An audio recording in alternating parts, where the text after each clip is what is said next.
Hello दोस्तों, मैं सुमन जी के गीत जीरो और मैं आप सभी का स्वागत करती हूँ।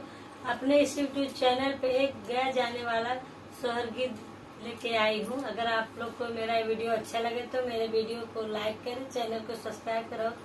कमेंट में बताएं कि मेरा गीत कैसे लगा। धन्यवाद। गया करे चले हैं पढ़ रामा सथवा पढ़ाइंदे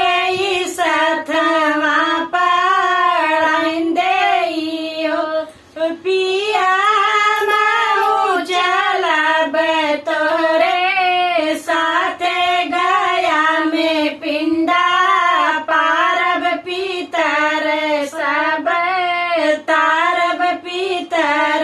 सब तारब हो पिया मऊ चलब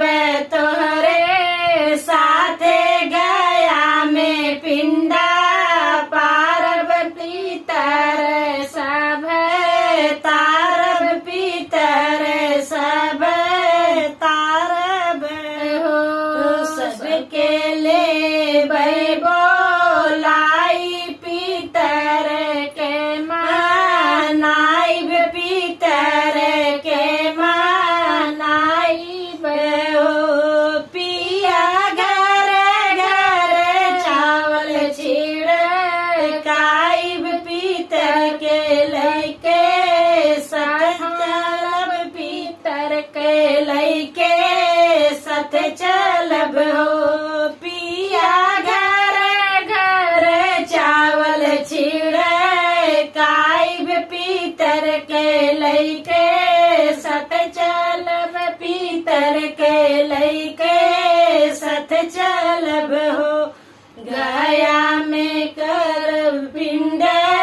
दान पीतर सब तरिए पीतर सब तरिए हो पिया खुश होई के देई है आशीष गया जाधर गया के जाधर हो पिया खुश होई के देई है आशीष गया के जाधर गया